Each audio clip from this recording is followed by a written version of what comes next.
Orphatique by Anton Yu. Copyright 2023 Anton Yu. All rights reserved. Translation and notes copyright 2023. Anton Yu. Translated by Anton Yu. Cover design by Anton Yu. Photographs by Arthur Kravtsov, Irina Sidorenko, Anton Yu. To my past. Welcome to the show. This is how I become a part of this world, and so do you, with its beauty and ugliness, its kindness, and unprovoked aggression and cruelty, with its filth and perfect purity. In the smoke of marijuana, expensive cigarettes, and the dim light, everyone in the room appeared as nothing but blurry, contourless silhouettes beyond human form.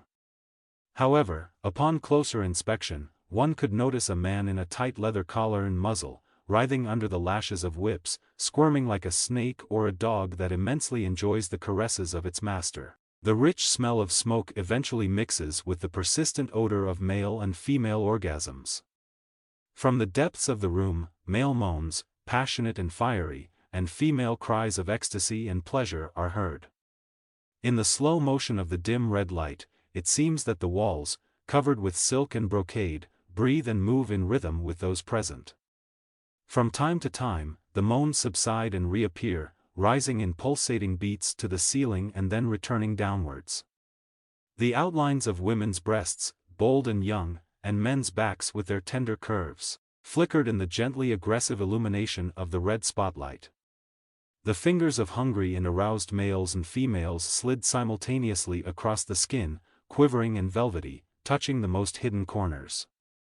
Watching everything happening, it seemed that if all orgasms were combined, a nuclear explosion of local magnitude would occur. Hundreds of impulses, like light discharges of electric current, flowed through the participants' veins, turning into hundreds of ecstasies, megajoules of heat.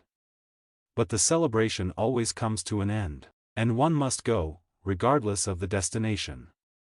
And one must run somewhere, without meaning or purpose.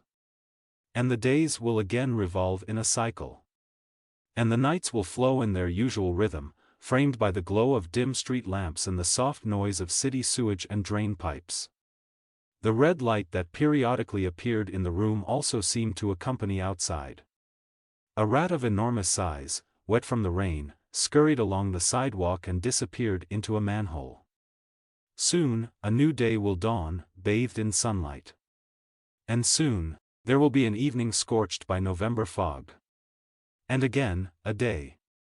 And again, a night. This is how I become a part of this world, and so do you, with its beauty and ugliness, its kindness, and unprovoked aggression and cruelty, with its filth and perfect purity. To become a part of this world, it is essential to understand one thing: it is not made of straight or curved lines, not of homogeneous or multifaceted matter or essence. On the contrary, the world is a combination of principles contradicting each other but paradoxically cannot exist without unity. Thus, the world consists of opposites. To become a part of this world, one must simply acknowledge the fact that the world is made of contradictions and opposites that create it, nourish it, and, of course, drive it. The essence is not that there is separate good and separate evil, which compete. No. Were it so, the original manifestation of the essence of creation would indeed converge to the perverted form of capitalism. No. It's not like that. The meaning is not in the struggle of white or black, not in the confrontation of good and evil, but in the fact that all opposites are integral. Death is impossible without birth, so death and birth are parts of one whole, that we call life. Trivially, throughout life, a person is born and dies, but on a minimal scale, skin cells dying are replaced by new ones. Here is both birth and death simultaneously. Falling in love. We both love and await love. All the time we lived with you, these magical and painful 6 months, our 6 months, I was convinced you did not love me. Now I understand that we were part of one love whose manifestations were as insane as you and I. In our passion, there was everything, so much so that we did not realize how much we loved each other. Only now do I realize that you loved me even when you caused me pain, and I wanted to kill you, employing the most sophisticated techniques and methods. You skillfully inflicted pain specifically on me, knowing that I, too, loved you. You did this in my honor, and despite everything. You loved me, although often such a manifestation of love was senseless and more resembled a sophisticated torture chamber. I also loved you in my madness, and thinking I was doing you good also caused you pain. Remember how you cried? Remember how you rushed to the window because of me? Remember. Remember. I thought I was protecting you but only thinking about myself. We loved each other, and we hated each other as well. Even now, we dream of each other when everything is behind us. We've become a part of this world. We enriched this world with ourselves and created our own with its sense, feelings, sensations. Yes, we designed and established our own reality within one big reality, within the world of which we became a part. Yes, this is how I became a part of this world and how you became a part of this world. Pierced by millions of atoms and particles, we gravitated toward each other, exchanged warmth, and we still feel each other. You appear in my dreams, and I in yours. Having figured out how to forget everything, bring everything back, and erase and recreate everything, I can be sure we've resurrected again this winter. Yes, we are not together as we wanted, but we are together. Yes, we are together, this winter and forever, infinitely in love with each other's embodiment. This winter, this is how I become a part of this world and how you become a part of this world this winter. I deeply desire this winter to be hot and unforgettable. A casual acquaintance recently told me that this winter would find my happiness, whatever that means. This childlike wish stems from the most catastrophic, bloody, and deadly year I've ever experienced. Don't get me wrong, I don't blame you, I blame no one and hold no grudges. Alas, it's not in my nature, and it contradicts my principles. Besides, it's all essentially meaningless. On the contrary, if anyone is to blame, it's me, and I chastise myself. Yes, there's little sense in it, but it's the only way I become closer to this world. Oh, the extent of human folly. A question? No. Just a reflection. Honestly, the issue isn't about who's at fault or who should be held accountable, and what a silly word that is, honestly. The real question is how to overcome all this within oneself and continue living as if nothing happened. But maybe nothing did happen? Could this be a bout of illness with the inevitable symptoms of immortality? But no, even Zoloft can't erase this. Perhaps this is the most challenging thing I've ever faced and must address. But with each day, I increasingly convince myself that nothing happened, nothing at all. Yeeees. I adore winter, to the point of trembling knees and a quiver deep within my chest, either from countless cigarettes or the cold. As a little boy, I remember frolicking with friends in massive snowdrifts. There seemed to be so much snow that words can't describe, and we were happy. The world was vast, magical, and unfathomable in its endless wonders. We were little mice, constantly scurrying through snow tunnels. Life then seemed white, warm, and easygoing. In the white embrace of January or February, you could give your all because it felt like there were no limits, boundaries, or even conventions. Winter still wraps my entire body in a soft, warm blanket woven from the tenderest memories. White and pulsating, these memories still flow within me like honey rivers of memory, where no drop of evil existed. After long, snowy walks, I knew Dad and Mom were waiting at home. They still wait for me, but we've all grown up and no longer notice the joy that once was. At home, oh, the delicious smell of Mom's cooking always filled the air, there was always something to do, and the pain was foreign. Ah, I remember all the smells, and honestly, that's the only time I recall with reverent joy, and it'll always be so. How can one forget the aroma of impeccably delicious food Mom made? How can one forget Dad helping her, slicing cabbage or carrots? It's forever embedded in memory, in veins, in the heart, and on these pages. What happened next? It's hardly reducible to any correct and indisputable conclusions, principles, formulas, or findings.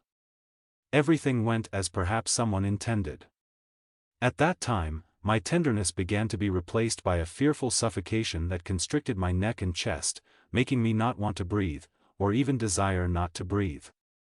Each breath equated to 100-fold effort, as if dust or poisonous gas entered my lungs instead of air. A bizarre sensation gradually matured inside. Years passed, and the number of fears in my head grew more and more. Now, only now, I understand this exceptionally clearly and unequivocally, but, alas, it's too late. I realized them only when I first began and who I am. When I was 16 or a little more, I've always been wrong with dates and numbers and the perception of time. I started to believe that life and I were absolutely different things, incompatible by any parameters or criteria. I can't say that I deeply pondered the meaning of life or existence, but I always felt that life is a separate substance with no place, the exact place I occupy in life and what my life is. The essence of everything that I am inclined to attribute to the word life lies in the primitive self-analysis of what has happened, just like now. My mistake is that I too often think about what has already passed, what can no longer be returned. It would have been 100,000 times better to at least sometimes look at today, more precisely, through today. Ideally, think about the enchanting and unexplored future to notice miracles, even suffering from mild myopia. Damn it, ideally, it would just be to live, to be a porcelain doll or a cold granite statue, not involving any feelings or sensations. Living and being aware of what is happening would be 1,000 times easier. At first, I thought that my life meant that I live at a particular moment or period, that is, my life is a piece of time affected and, unfortunately, often touched by space. Soon, I realized that my life is just a part of another life, in its more global sense. Life is everything that happens in the universe, all these events and combinations of circumstances in which, as usual, the lives of all people are involved. And my role became even less noticeable. In other words, the lives of all people, as well as mine, are just tiny particles of one big life. We build, nurture, and feed another life, the one around us. Without us, there would be no life in its more prominent manifestation, as there would be no us if there was no life. But essentially, it would then be called existence with the most negative connotation of this word. Soon, I had a strange idea that people, as constituent links of life, exist and function only when I have contact with them. After that, they are no longer people, not my acquaintances, friends, relatives, lovers. After that, they are only decorations, shadows, imaginary plaster figures, theatrical to the bone. And you know, in some ways, I still turned out to be correct. Humans. They are expendable materials in the hands of the system, regardless of their essence and/or nature. Like the animal kingdom's food chain, humans are one of the primary links in the system's food chain. Worms consume the decaying flesh of animals or humans. They act as waste collectors. Humans, too, are waste collectors, as well as hell. Driven by the ideology of the system, people strive to reproduce. They stuff their children with poisons from early childhood packaged in branded wrappings. Even with the mother's milk, born from a body that has consumed alcohol or any other substance, that has been nourished by the same poisons, artificial products, and breathed in polluted air, a child already receives a specific dose of poison, a kind of vaccination of the system to establish obedience. By carrying and subsequently giving life to their offspring, they award the child with diseases, misfortunes, problems, even if all of this is still in the future, and, ultimately, death. They raise and feed their offspring for death. Indeed, they nurture and introduce future participants of the system, who support the system's vitality at the cost of their own lives, often without even noticing it. Thanks to all those who call themselves parents for millions of deaths. Special thanks to those parents who give life to even more giant monsters than the average statistical monsters, who sometimes even enter the annals of history under the pompous term evil geniuses. Honestly, the mother of some next Hitler can be worshipped. PFFF. And the scariest thing is that the world never knows when such an evil genius will be born, meaning the system works correctly, flawlessly, and uninterruptedly. As I grew older, I realized that this strange system of mine neither aligns with reality nor my new worldview. In other words, this idealized system that I constructed is nothing but the delusional ramblings of an infantile idiot. Such a worldview is superficial, uninteresting, and inherently meaningless. Moreover, being entirely baseless, this system introduces nothing new. In any case, time didn't stand still. It raced forward like a mad locomotive, cutting through the air and demolishing everything in its path. By the age of 20, I discovered my love for singing. That winter was particularly intriguing. I frequently took the stage despite being profoundly self-conscious. One day, I was asked to sing, and to my surprise, everyone enjoyed my performance. Yes, that winter. It was snowy, and I was eager to travel to other cities. The city I hailed from never loved me, and the feeling was mutual. Ah, reciprocity. While there, I never wanted to sing and wrote far fewer poems. I loved that city's winter once, when I was still a child. When I, a 20-year-old fool, finally dared to emerge from my shell from this suffocating cocoon of constant fears, self-reproach, and pain, I realized that everything was arranged differently, not at all as I had imagined. Indeed, that city will never be associated with the pronoun my. The town never accepted me, and the sentiment was mutual. We always existed apart, everyone breathed easier as soon as I left. The city came to life anew. I, on the other hand, found happiness.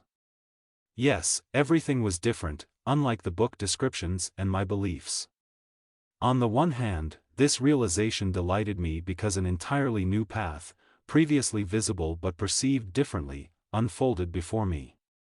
It was the path to my freedom. Indeed, I was driven by the strongest motivation, never returning to that detested city. I was confident that all of this was leading me to something better. On the other hand, I felt like screaming from the information overload that crashed upon me. It seemed there was no air to breathe. There was absolutely no air to live. I swear, none. The waves of suffocation that had once begun inside me resumed with even greater intensity. They caught me off guard, most often when I was walking alone on the street. But winter flowed through all the streets of my restless city, and when I especially wanted to breathe deeply at home, I would stick my head out of the window and greedily gulp down the cold, snowy, white, and pleasant air. It was the only thing that could restore my joy of living. Everything happened differently when such strange situations caught me outside, on the street or at someone's house. The frosty and prickly air offered no salvation, and I was forced to quicken my pace or compel myself to head home. I would sweat profusely and, without looking back, run home. But in winter, it was still easier. During one such winter, I started smoking and smoked a lot. I liked it. At that moment, it was one of the steps towards my freedom. Moreover, I felt less lonely. Yes, I love winter. Over all these years that are, fortunately, behind me, many people have come into my life, and many have capitulated. I don't know whether this is fortunate or unfortunate. They came and went, and thank God for that. It was an important lesson. It helped me reassess my worth and not argue with the fact that I am indeed valuable. This value of mine wasn't measured in currencies, barrels, carats, or square meters. No. No. No. Instead, it was focused on inner energy and evaluated by entirely different criteria. I accumulated, nurtured, loved, and valued it. Over the years, because I didn't squander it, a lot of it amassed. If I were to sell it, measuring it in barrels, carats, or currencies, I'd be unimaginably wealthy and fabulously significant. I constantly analyzed everything and wanted to unravel why the world is structured. How so? I never understood my own question, but, contrary to this, I always sought an answer. Illogical, but, alas, that's how it is. Here, one could feel the speed of existence. Mine was always rapid and fleeting. Such is always the youth case. But in winter, everything slowed down, and one could feel oneself and perceive one's scent. And dream. Yes, thanks to you, I learned to dream and, oh, paradox, thanks to you, I utterly destroyed this skill. But this winter, everything fell into place. In winter, it was always easier to rethink everything that was happening. Now winter has begun, with snow and blizzards. Now, it has become more accessible. The snow covers all the bitterness and doesn't even allow returning to them in thought. And I feel light and sweet inside, as if someone poured all the warm milk, mixed with syrup, rivers, which, freezing, turn into snow, and it flies from the sky, just as sweet. I am in love with my winters. In them, I am always happy. Now I look at my hands, the skin of my face, and realize that I have aged, but hardly grown older. Or have I? Evaluating all this at the moment is still tricky. But now, looking at my hands and the skin of my face and, phew, the list is endless. But now I understand that I have already learned a lot. A lot, Now, standing on the edge, metaphorically speaking, I know that another winter is the only thing that can save me, that can console and prevent me from breaking. And Zoloft, I believe in winter. And it'll become more accessible for me. I am sure. After everything I endured this year, I want to renew, lick my wounds, and fill the void, or rather, the scars, barely noticeable but still aching and itching in the rain. This is what my inner voice assures me every day. It is wise and seldom deceives or fails me. The problem is, I'm not always smart enough to follow it or even hear it. For instance, it's making me believe that everything that doesn't happen, and everything that does happen, should be accepted as a given. It doesn't matter whether it's something good or bad. In any case, it's good. There's no point in comparing, saying someone else has it much worse, better, more prosperous, poorer, more painful, and so on. The key here is understanding that everything is happening as it should, no matter how wrong it may seem. One can deny this fact or lie that it can be accepted, the fact remains. The longer I refuse, am simply afraid to realize, the longer I'll play the role of that same butterfly, which, like the last complete idiot, beats against the window glass or circles around a lit bulb. In both cases, the role of the butterfly is, firstly, meaningless and, secondly, too short in this theater of the absurd in this freak show. Haha. Remember how you always got annoyed when I compared myself to a butterfly with its thin purple wings that could never break through your armor? The shadow of crucified butterflies on the ceiling and walls. The stupidest thing is that I never realized that I could never break through this armor. Maybe, over time, we both will rethink everything, to avoid using the subjunctive mood, and understand this. I swear, we both want to change everything and be together again. I love you as before, or maybe even stronger. You now understand that you also love me, and it has always been so, and will always be together. Dreams. And we know how to dream. Yes, I beat against your armor of the heated bulb. Pointlessly. But there were no butterflies in winter. I don't love butterflies, but I love winter. I love winter with snow and believe that this winter, miracles will happen. Many miracles. One of them has already begun to happen. I am starting to recover from my illness, and my heart is beating calmly again. Yes, I promised too high a price to get cured, but it is worth it, I'm sure. I promised that I'd no longer love, and behold the cure. My heart has become light. In this, as usual, common sense manifests, against which you and I always stood. There are no more magnetic whirlwinds or apocalypses in my brain, and, of course, less of the most unnecessary space debris, which is becoming more challenging to manage due to the scale of pollution. How strongly I could love cannot even be compared to the constantly growing volume of debris. This trash junk slag filled me to the brim. All our time, you littered in me, filling me with waste, refuse, feces, and other unnecessary junk. Such love drove me mad and developed many weaknesses in me. Fears. I saw myself consisting of a million personalities, always legless and helpless. Thus, a theater of circus freaks was born in me, monsters who never knew love, loyalty, or warmth. In the form of these freaks, you killed me and created shadows of my happiness, inaccessible, incomprehensible, angular, and half-dead.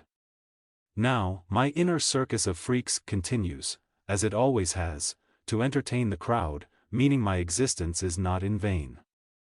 Moreover, if my life, not just this year, were a theater or a film, and God was the director, he would applaud himself, I'm sure, for he has created nothing less than a masterpiece. Although it is sad, and the ending apparently leaves much to be desired in terms of the comedy of the finale, all these linguistic devices, read, events, and critical plot elements simply compel one to applaud the creator. Moreover, it could have won an Oscar or some other statuette for special effects and plotline. But the most Oscars could have been given to the supporting actors in this film. Of course, it's better to call them supporting actors, not secondary or second-rate actors, which they essentially all are. The primary and most tragic role has rightfully fallen to me. This winter, I'll want to scream, tremble, and shrink from unexpectedly frequent bouts of joy. In the first half of December, I already feel how winter flows in me, how it courses through me and stiffens. I love it in my veins and tendons. And I also love writing about it. I often feel that these tiny, barely noticeable crystals flow in my veins instead of erythrocytes and other blood components, which give it, the Venus, such a wonderful color and, more importantly, an excellent taste. Thus, the theater of my circus freaks sustains its vitality, and this is how I manage to exist, although such a pastime is akin to an existential coma. Enter it with me, always welcome. You won't regret it. Moreover, you can always control the constant increase in my pain threshold. So come in and make yourself at home. Don't be afraid, baby. Everything will be as you wish. This winter, the main challenge is to forget you, at whatever cost. The pronoun you, which ruined my entire year and broke my life, being tied to the pronoun I, has spawned a terrible monster in me, insensitive and cold-blooded. Such is your education through pain, it would have made me the most experienced and cynical pathologist or butcher. Although you could also excel in all this, your skills are intentionally at the lowest level to inflict as much pain on me, even dead, as possible. Know this, I get too excited at the sight of your blood or the thought of skinning your body. I wouldn't have noticed anything like that, but I'm older now, so I must pay attention to the details and not only to avoid breaking. I would like to know what you taste like in winter, how you smell when winter comes, and how your veins ring when it snows. Yes, I'd like to discover you every day and open you up each time as if for the first time.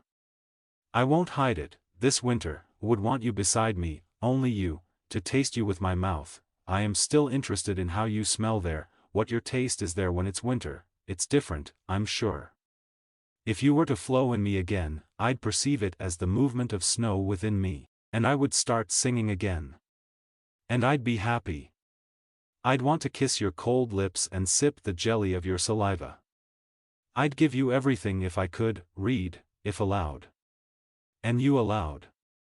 But ostensibly, this taste will remain forbidden for me, and I will be content with building my new temple. The previous one was destroyed by you and by our joint efforts, too. But I, like you, loved that temple because we built it together. My dear inner circus of freaks is on a creative break. For how long? Its members have gone into hibernation, depriving me of the joy of tormenting myself. But I'm sure this won't last long, as nothing is more delightful for them than performing in the circus arena. This arena, my soul, shattered to pieces by you, always lures them. Nothing is more pleasurable for them than displaying their deformities to everyone, anticipating adoration and applause. The exhibits of my theater of freaks and grotesques are already preparing many new, refined, and exclusive scenes.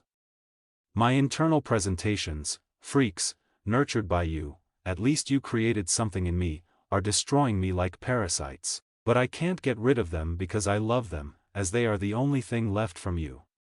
My inner theater of freaks is admired only for their mutilations, anomalies, and perhaps for their ugliness. But that's the whole paradox of this kind of art. Their ugliness is the foundation and the primary cause of their attractiveness and, therefore, the basis of beauty. Moreover, their exclusivity is that very feature that mesmerizes the viewer.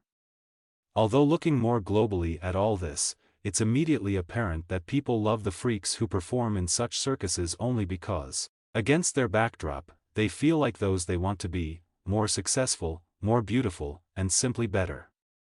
It's all about superiority. Nasty. Although all members of the theater of freaks were happy in their own way, they all loved and managed to have families and children, if suddenly, as some believe, this is indeed happiness. They were popular, and they knew they were needed. Thus, it can be considered that my inner theater of freaks will also succeed one day. I know, it'll succeed. The most important thing I am grateful for this winter is that I've learned the most difficult, to perceive my life as a film, or as a theater, even of these freaks, and myself as a viewer and sometimes an actor. But more often, a viewer, fortunately. I'd like to see this film as the happiest. Let there be many magical moments in this plot. I will watch this film and enjoy the play of the actors, the multifaceted events, and the meanings. And winter will be outside the window with abundant snow and milky rivers. And Marfa, my cat, will come to me, lie on my lap, and purr. I smile at her and myself and reflect that human nature and man's essence is the world's most incomprehensible phenomenon.